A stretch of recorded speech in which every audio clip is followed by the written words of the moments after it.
Let us open our Bibles to the Gospel of Luke, chapter 22, for tonight's meditation. The Gospel of Luke, chapter 22. And we shall read from verse 1 up until verse 6. Luke chapter 22,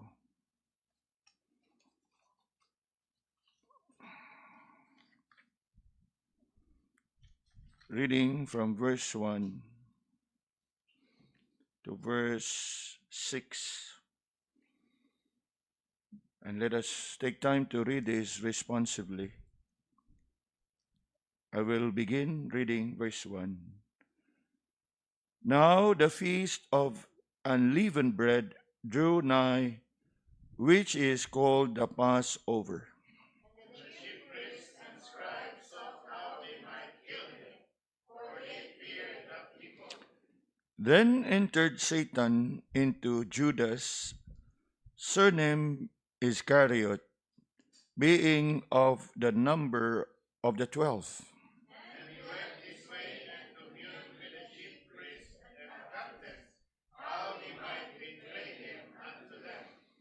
And they were glad and covenanted to give him money. And he promised and sought opportunity to betray him unto them in the absence of the multitude. Looking at these verses tonight, we shall consider this message I titled, Betrayed by His Own. Betrayed by His Own. If we are to follow the biblical timeline of the Holy Week, we are now on the mid part or halfway through the Passion Week of Christ, which commenced on the Lord's triumphal entry to Jerusalem, also known as Palm Sunday, and runs through his crucifixion and burial in a tomb on a Good Friday, and thereafter his glorious resurrection and victory over death on Easter morning, also known as the Resurrection Sunday. Tonight, we shall look at this account, which is supposed to have taken place on a Wednesday, where Jesus and his disciples were in Bethany in preparation for the Passover. If we are to have a timeline on the Passion Week of Christ, that Lord's Day, when the Lord entered Jerusalem, of course we know very well, is the Lord's triumphal entry, aka Palm Sunday. The following day, he entered Jerusalem. That was when he cleansed the temple. And he did some other things in Jerusalem on a Monday.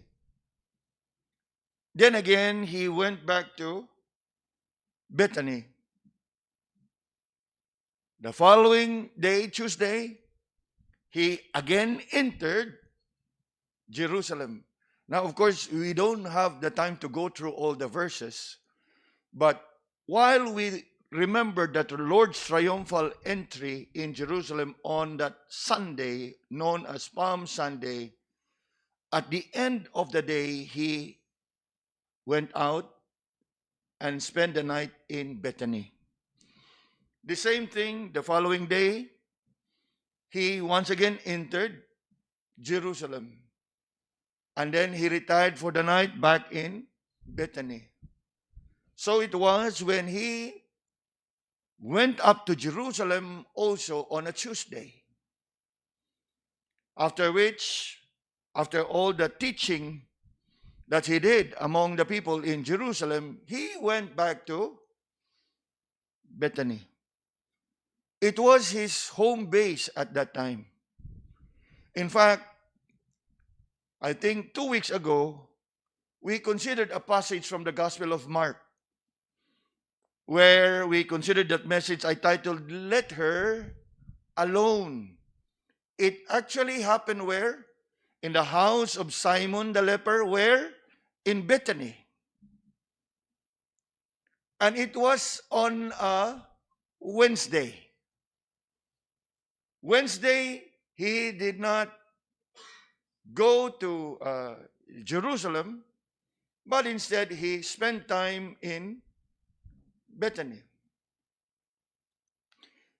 And in fact, tonight's meditation actually is the event that followed that account that we've considered in the Gospel of Mark.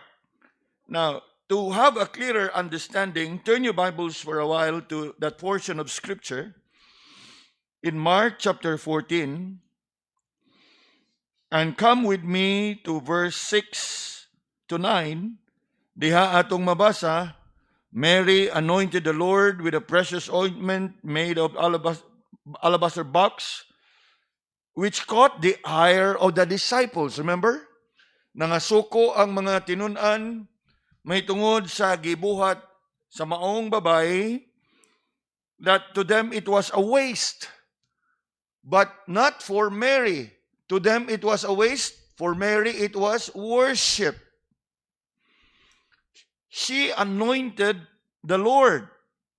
And in fact, taliwa sa kayagaw sa mga tinunan o sa uban nga nakasaksi sa maong gihimo ni Mary, we read in verse 6, Let her alone, why trouble ye her?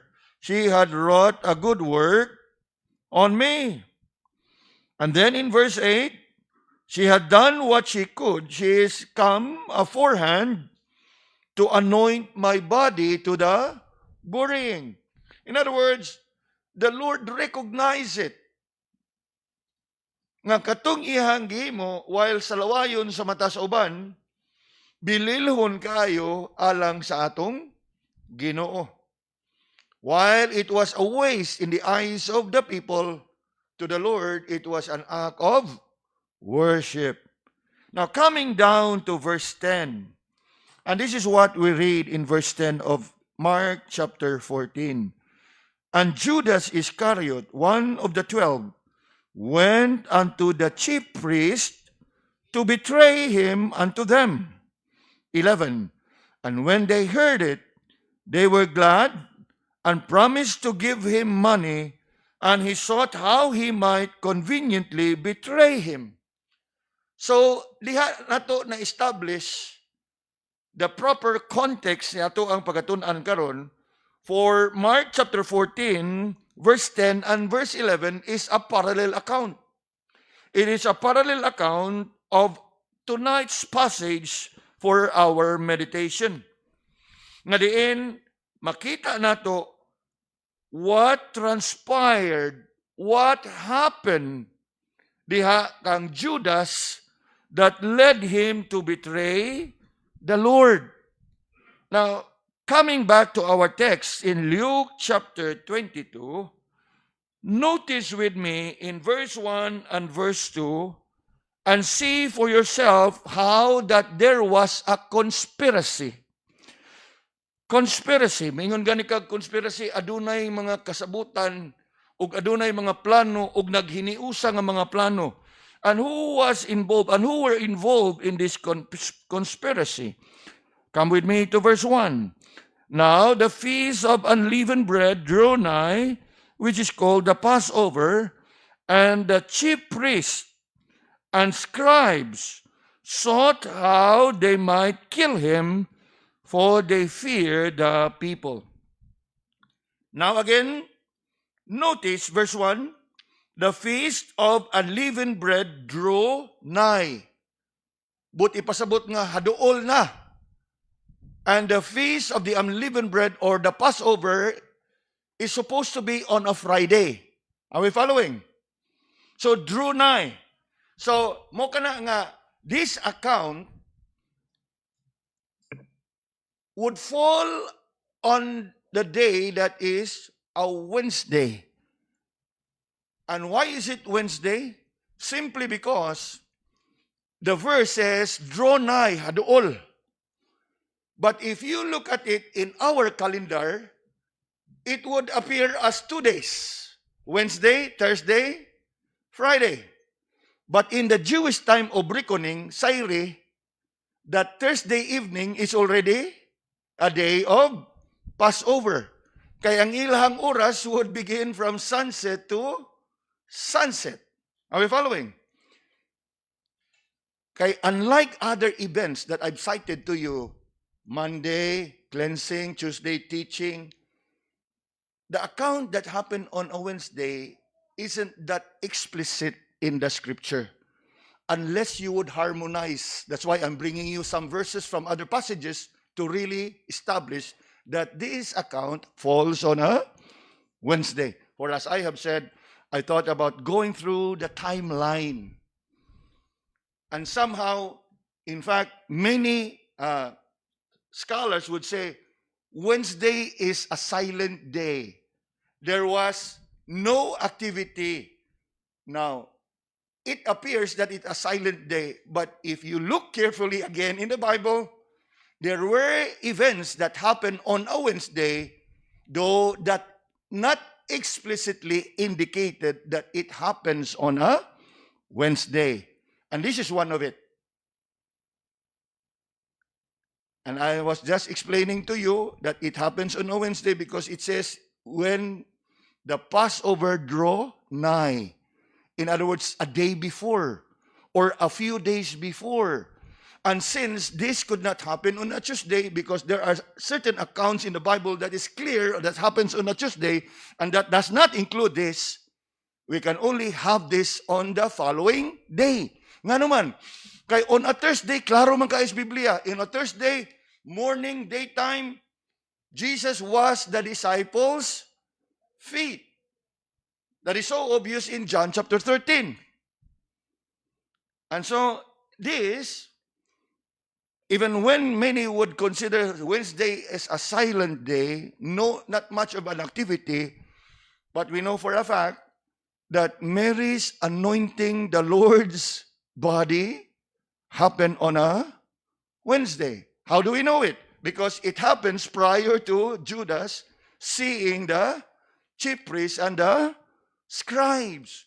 And this is what I often would say, while there are those who would easily dismiss, oh, it's a gray area. Yes, that's the quick escape.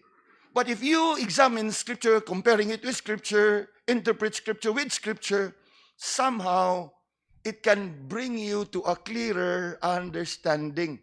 Because if you look at the Scripture, yes, while there are verses that are explicit, there are those that we call as implicit, that you just have to really patiently look and compare Scripture with Scripture. But nonetheless, dining kagabion, I'd like us to look at the conspiracy in here.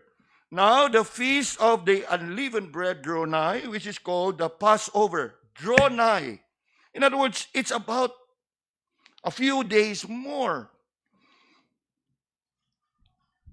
And yes, it was 2 days if we look at it in our calendar, but we need to look at it in the context of the Jewish mind. That in the Jewish reckoning of time, the evening of Thursday is already part of a Friday, which is the feast of the Passover. And somehow, as we look at it, the people, the Jews. Now, I want you to notice this carefully.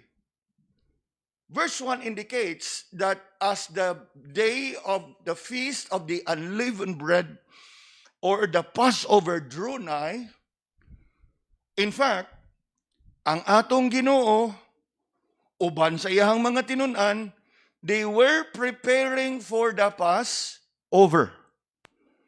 And I believe the rest of the Jewish people were preparing for the Passover. But it is so ironic that while Jesus and his disciples, together with the rest of the Jewish people, were preparing for the Passover, their religious leaders were preparing for something else. Nga naman, unsa ilang ginunaan diha? Samtang nagapangandam ang tanan, sila nagapangandam, nagaplano, ug unsa nila pagpatay ang atong, nakita ninyo wala? While the rest of the people were preparing for the Passover, for worship, what are they preparing for? Isn't it ironic? Nga ang tanan nagapangandam sa pagsimba, sila nga mga kadagkuan, mga relihiyoso, nagapangandam sa laing butang. Wicked, evil intent. Though, of course, we know very well that they may have meant it for evil, but God meant it for good. In fact, that was how Good Friday came to be known as Good Friday. But nonetheless, if you look at closely the verses, makapanglingo ka. You can only see for yourself how wicked these people are. No wonder the Lord would openly tell them, you generations of vipers.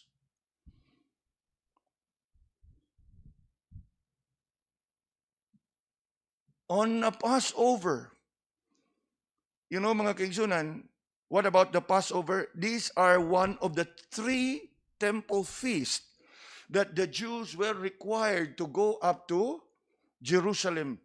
In other words, pinasahi ni siyang okasyon. Espesyal ni siyang okasyon. It's a religious event. A time for worship. And yet, the religious leaders of all people, while the rest were preparing to worship God on the Passover, they were preparing for what?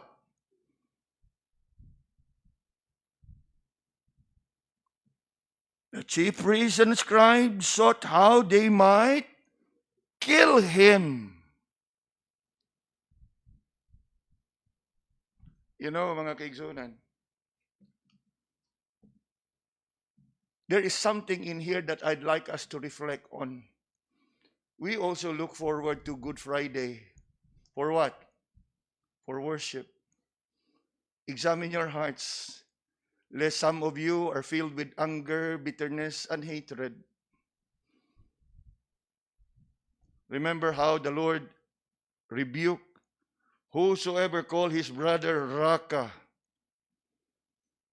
And in another passage, if you have an issue or a conflict with your brother, leave your sacrifice at the altar and go and settle with your brother. Something for you to reflect on. Wednesday, Passover is nigh, Good Friday, and we all would come for worship on that day. You might as well examine yourself. What is it that you are preparing for? What is it that fills your heart as you look forward to the Good Friday? Not just on a Good Friday, every time you come to church for worship. What is it that fills your heart? May we be more like that of the disciples, like that of Mary. You know, og imong balik-balikan si Mary, while the rest of the disciples fall short of recognizing her act as an act of worship, but instead consider it as an act of waste. The Lord had corrected them and the Lord had rebuked them. Let her alone. Kay nga naman, for the very reason nga ang iyang himo, pagpangandam sa kuang kaugalingon for the Passover. So, while the disciples and the rest of the Jews were preparing for the Passover, Mary even is one notch higher.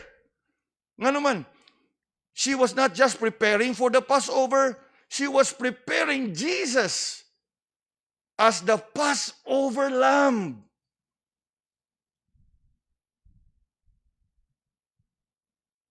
The Lamb of God which taketh away the sin of the world.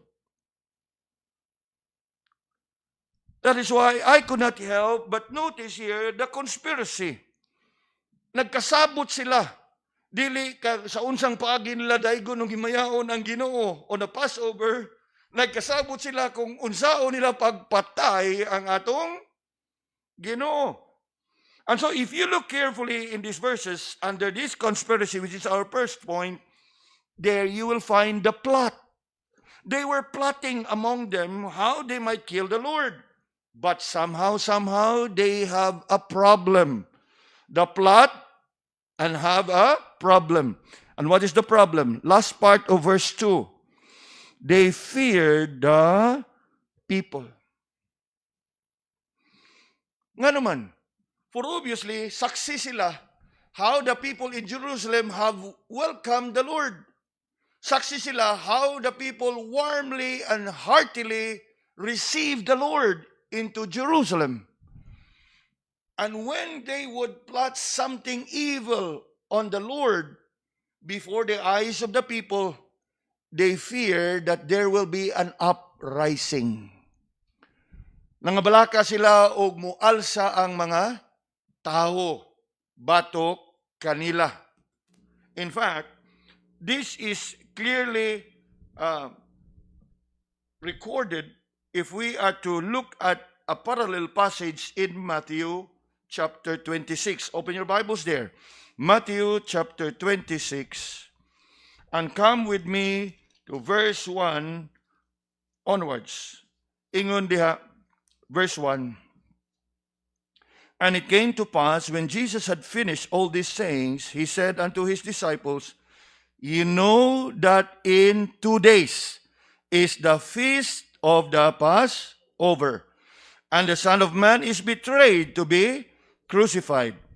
Then assembled together the chief priests and the scribes and the elders of the people unto the palace of the high priest, who was called Caiaphas. And verse 4, and consulted that they might take Jesus by subtlety and kill him. Now, you notice the conspiracy? In Luke, it only records the chief priests and the scribes. Even here we are told that there were the elders of the people in the high priest, who was called Caiaphas. And you look at what they were doing. The word used in verse 4 is they consulted. Again, that's another way of saying that they have a conspiracy. They have discussed among them how they would kill Jesus. Verse 5 now. But they said, not on the feast day, lest there be an uproar among the people. Gani, para gid mahatagan pagitag katinawan. Come with me to verse 6. Now when Jesus was in where? Bethany. In the house of who? The Simon the leper. So diha atong makita that there was indeed a conspiracy among them, how they have been wanting to kill the Lord. You know, mga kigsunan, if you are familiar with the gospel accounts, for some time, the Jews had long wanted to kill Jesus. In fact, even in the earliest part of his earthly ministry, there has been that intent. Naglungot-lungot na ang mga Hudiyo ug sa unsang paagi nga ilaha nga mapatay ang atong Ginoo. Turn with me to John chapter 5. John chapter 5. And look at verse 18. Niining tungura, at the early part of his earthly ministry, the Jewish people in general, diha na daay sentimento that they wanted to kill the Lord. John 5 verse 18, therefore the Jews sought the more to kill him, because he not only had broken the Sabbath, but said also that God was his Father, making himself equal with God. So diha na nadaan nga sentimento sa mga Hudiyo. And what was the reason behind sa ilahang tinguha? Because they could not just believe what Jesus has been preaching, what Jesus has been doing, what Jesus has been claiming for himself. Now, from John chapter 7 or 5, we move on to chapter 7, verse 1. Ingon diha, after these things, Jesus walked in Galilee, for he would not walk in the Jewry, because what? The Jews sought to kill him. Again, this was still in the early days of his earthly ministry. Diha na'y mga tinguha sa pagpatay kaniya. Fast forward, chapter 11 of the Gospel of John. And come with me to verse 47.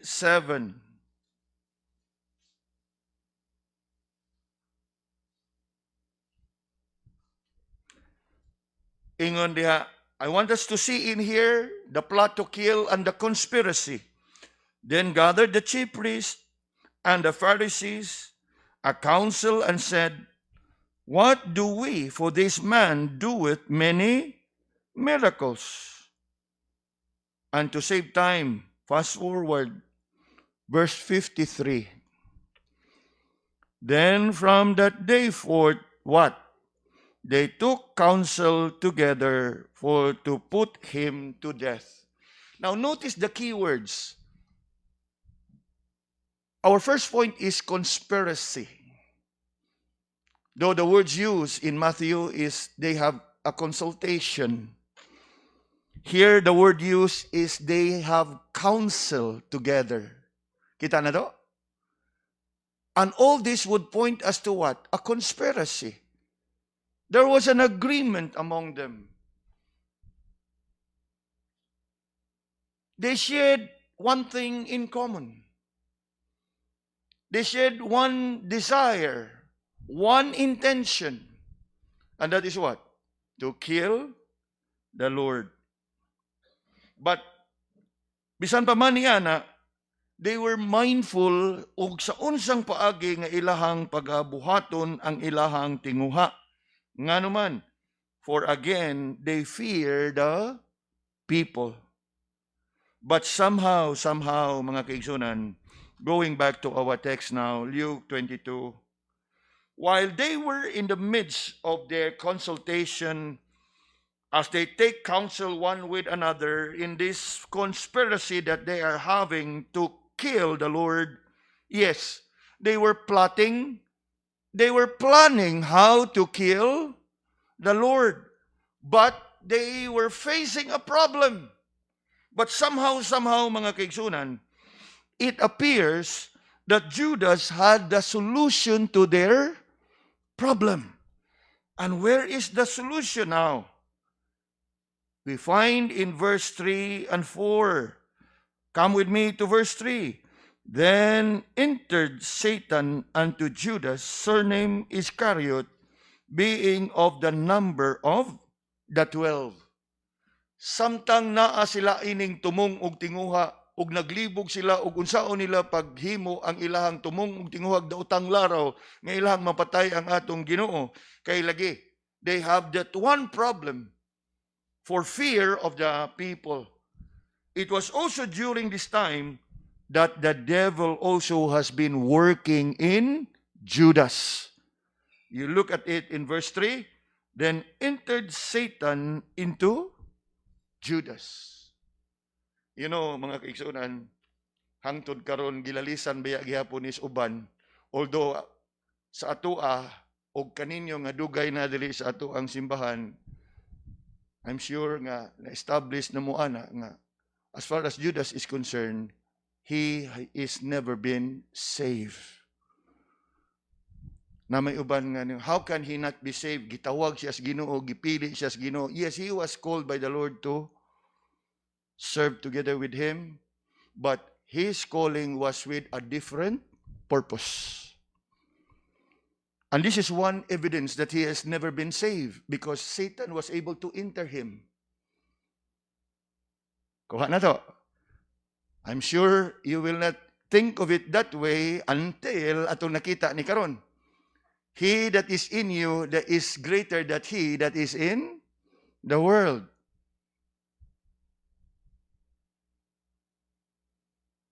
And in many occasions, I think 3 or 4 times in the Bible, you will find that verse that Satan entered Judas.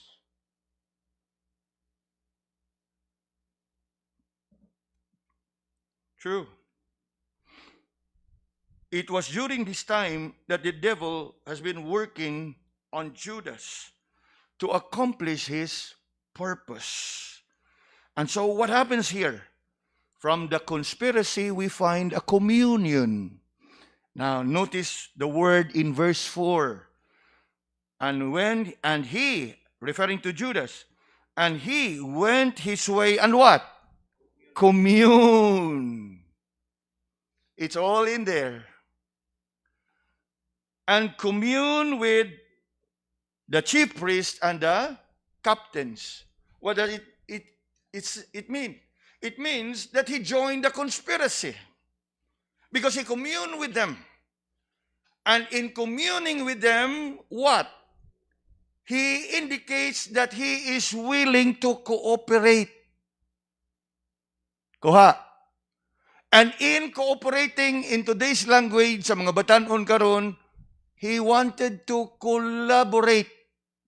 Nowadays, we hear collab tabrad, collab.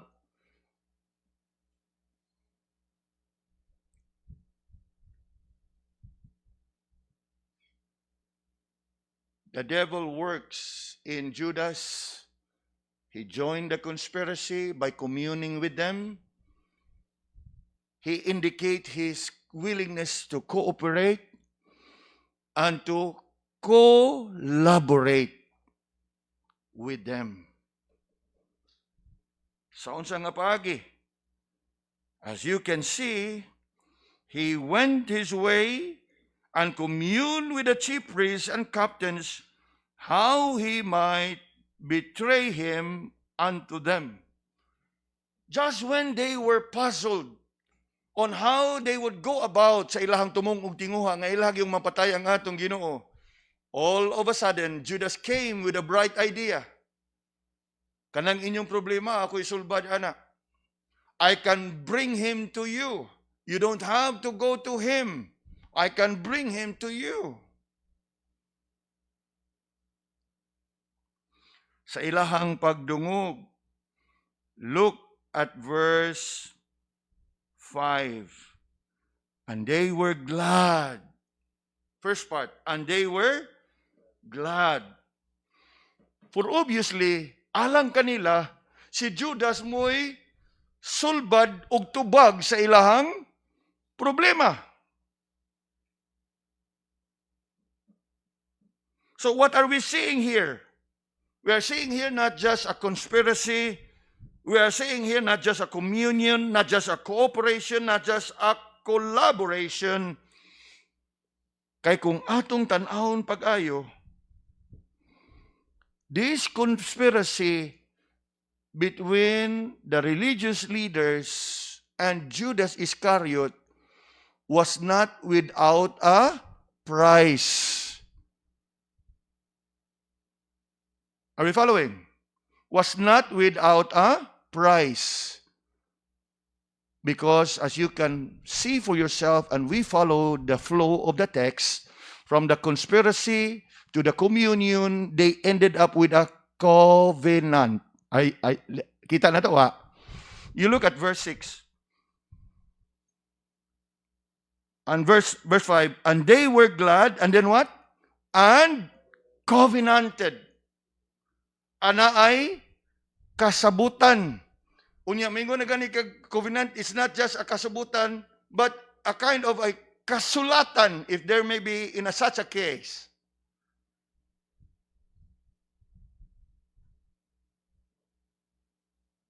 And what does the covenant involve? What was involved in that covenant? Look at the last part of verse 5. And covenanted to give him money.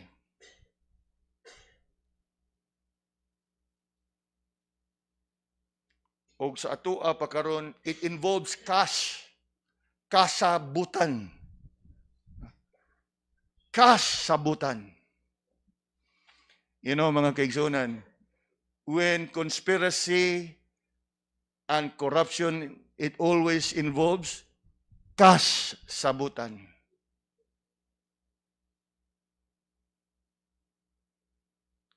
It will always come up with that question, unya, unsa may maako ani?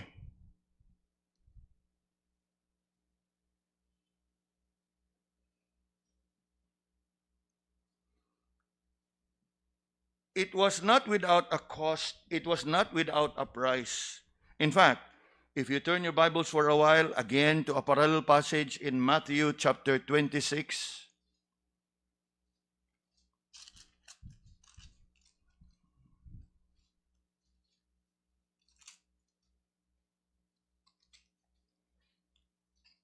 And come with me to verse 14 up until verse 16. Verse 14 to verse 16. It says here, Then one of the 12, called Judas Iscariot, went unto the chief priest and said unto them, What will ye give me? And I will deliver him unto you. And they, again, notice the word, covenanted with him for 30 pieces of silver. And from that time, he sought opportunity to betray him.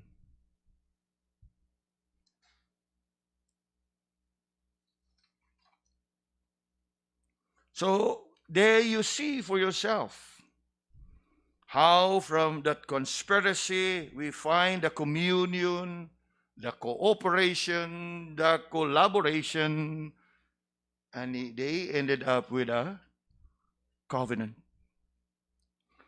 As you can see, the religious leaders were so happy. Kaya nga naman, dugay na kayo nilang gitinguha, but they just could not come up with a so-called win-win solution. Siguro, maayo po nga itong lantawon din Going through the account and the verses nga itong gilantaw, I hope you're able to see for yourself and you could not miss it and cannot help but notice it, that behind it all is who? Some of us may think, oh, the religious leaders. Some may think, oh, it's Judas. No, the devil.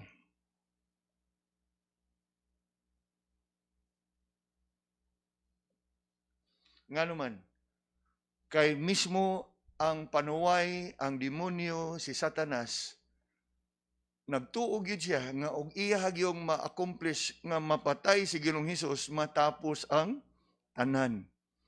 Remember, the devil, he may be wise, but he is not all wise.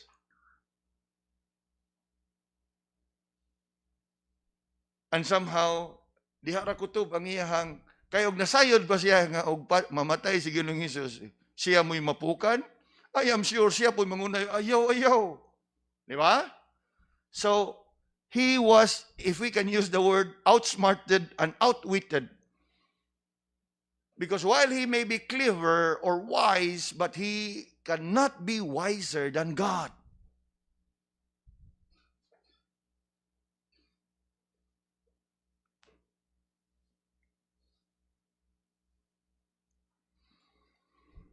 As you can see for yourself, when they have come up with a covenant that they would pay him 60 pieces or 30 pieces of silver, you look at what Judas said in verse 6, Luke 22.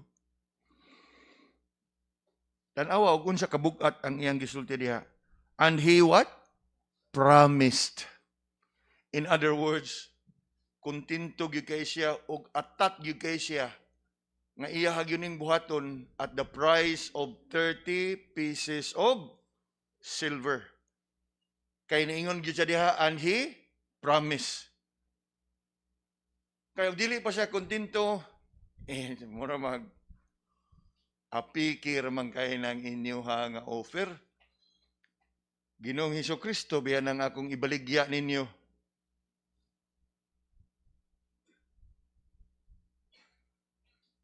Nakuha na to? But for whatever reason, think about it this way.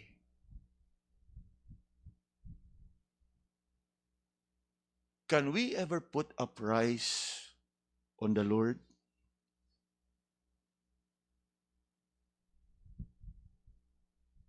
He is so precious to me. He is so precious to me.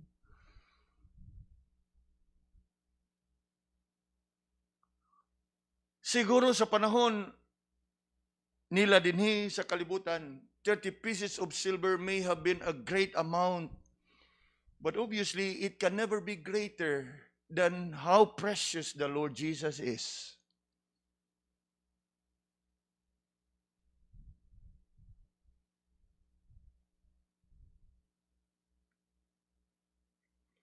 But sad as it is, we find Judas here somewhat satisfied with the covenant. 30 pieces of silver. Okay. Gani, dili lang ingon nga okay. Ingon gyud diha, he promised. And then what? The verse continue. And sought opportunity to betray him unto them in the absence of the multitude. Remember, kay maumunto ilang gikabalakan, that if they're going to put a hand and arrest the Lord before the crowd, before the multitude, they were afraid that the people were going to defend and protect the Lord. And somehow it never dawned on them until the master deceiver started to work in Judas. And Judas communed with his people to cooperate with them and to collaborate with them. They ended up having a covenant. Nga ang butang nga dugay na nilang gitinguha, ay naaraman di ay ka. You can just imagine pila ka kabuk nila ang nipikpik ni Judas. Good work, good job. Okay kay nang himuha.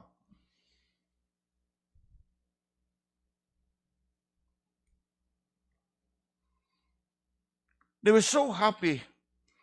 As to them, Judas was the solution to their problem. They thought that they could now accomplish and achieve their goal to get rid of the Lord Jesus.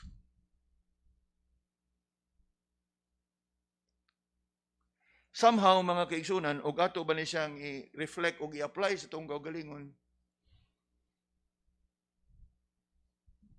there are times, of course, by the grace of God, we have been saved. I believe each one of us have really come to faith in the Lord and has been saved by grace through faith in Him. But you know what? There were times and there will be times that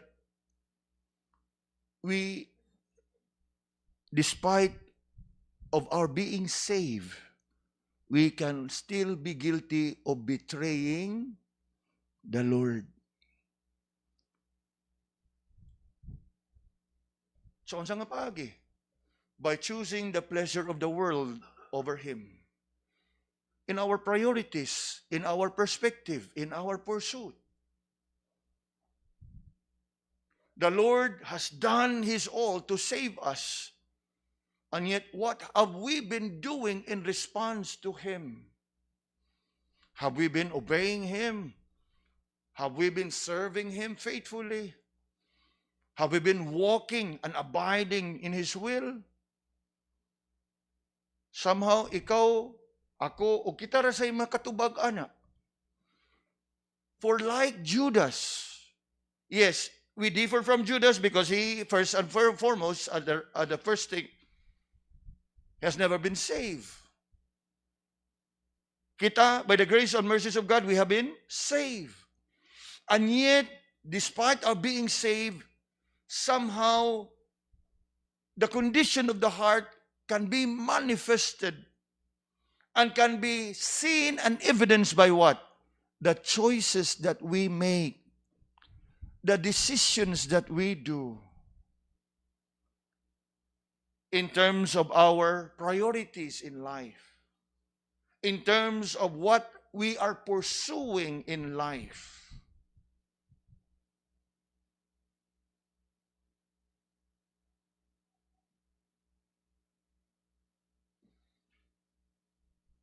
Now, ask yourself, what does it take for you not to attend worship service on a Sunday? Wow, overtime, dako kay bayad, kasabot ra lang Ginoo. We can so easily set aside worship overtime.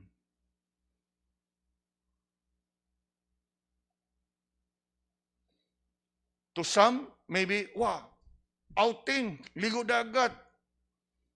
Sa mga opisina karon kanang gitawag nila team building. We can so easily set aside worship.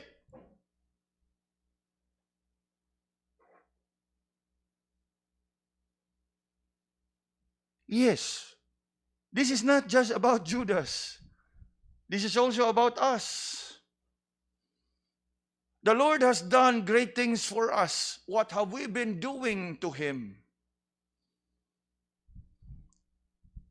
Siguro kang Judas, we are so firm to say, grabihan Judas, gibaylo man lang ang Ginoo sa 30 pieces of silver. What about us? Gibaylo lang siguro nato sa atong mga bisyo, gibaylo lang siguro nato sa atong mga luho, gibaylo lang siguro nato sa atong mga kalingawan. What is it?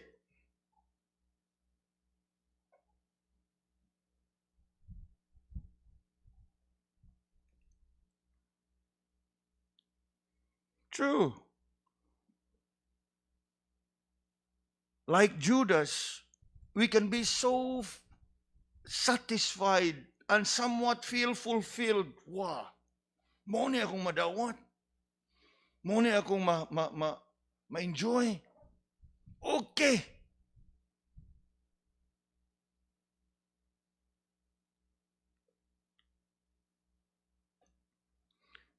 Now, reflect upon what Judas had done. It is very sad how he was able to do such a treacherous act. Yes, we know very well that he was motivated and energized, if not enabled, empowered by the devil. And why it is so? For obviously, he has never been a true believer in the first place. He has never been washed and cleansed. And he has never been a true believer in the Lord. Gani, kung atong panaminan ang iyahang sitwasyon, mga kaigsunan, it's a good illustration of how is it possible that a person can be so close to the Lord and yet remains unsaved. Nakuha na to? Judas' case was a good illustration how it is possible that a person can be active in the church and still remain unsaved. He can be so near to God. He can be so near to Jesus. but still so far. No, there's that expression, so near yet so far. In fact, if you read in the Gospel of John, Judas was a what? A disciple of the Lord, true. And of all the disciples, he is the bagman. He is the treasurer. But somehow Jesus would identify him as he was also a what? A thief.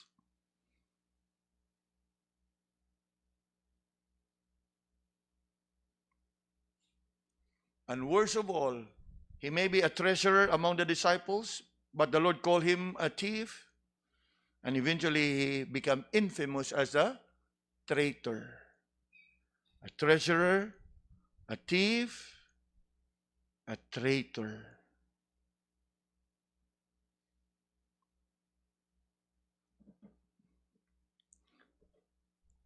Nga kung atong pagapamalandungan, yes, it is sad, it is shocking, it is surprising sa mga katauhan. How can he do it to the Lord? How can he betray the Lord? How can he sell the Lord unto his enemies? Apan we need to understand, mga kaigsunan, that while this incident may appear or sound shocking and surprising to some of us, we need to understand that it's not surprising unto the Lord. In fact, the Lord all along knew that this is going to happen.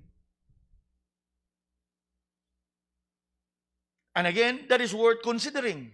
Nga naman, kay bisan pa man nga all along sa sinugdanan nahibaw na dan ang atong Ginoo, anyet wa gyud siya barawas Ginoo, wa gyud siya outside the kulambo sa Ginoo. In fact, the Lord treated everyone squarely and fairly as one of his disciples. But all along, Jesus knew who's going to betray him. Now, if you can turn your Bibles, I bring you some verses from the Gospel of John. John chapter 6 and verse 64. Dinhinining dapita, diha na siya mga pahiwatig daan. Ingon diri in John chapter 6 verse 64, but there are some of you that believe not, for Jesus knew from the beginning who they were that believed not, and who else? And who should betray him. Then, down to verse 71 on John chapter 6, he spake of Judas Iscariot, the son of Simon, for he it was that should betray him, being one of the 12. In other words, kibaw siyang daan. And then later on in chapter 13 and verse 11, he hinted all the disciples, especially after washing their feet, verse 11, for he knew who should betray him.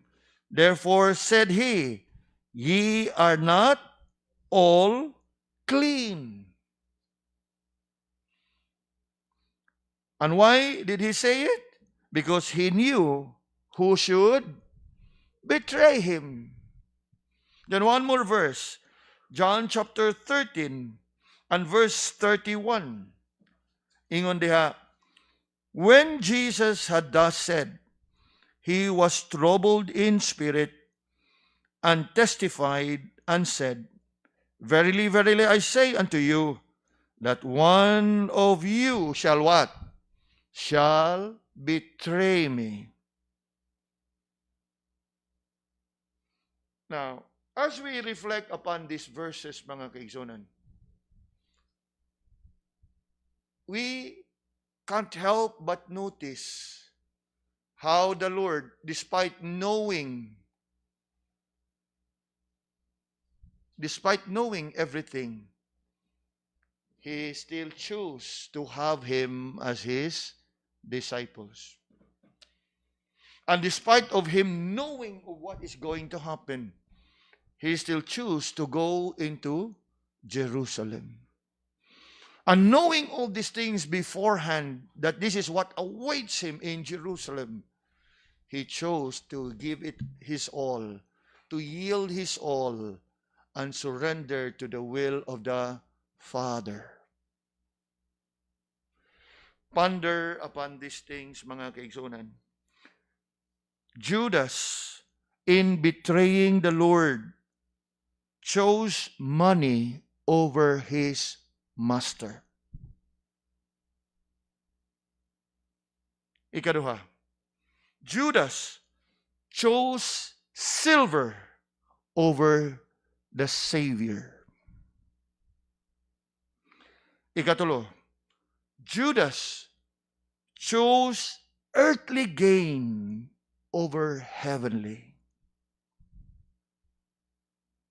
Again, what about us? What about us? Yes, we can take comfort and have that confidence that we are saved by grace through faith in the Lord. But you know what? It is just ironic that sa atuang kaluwasan, we still can fail to make the right choice. At some point, daw di rata iglain ni Judas. For there will be occasions that we would choose money over our master. That we will choose silver over our Savior.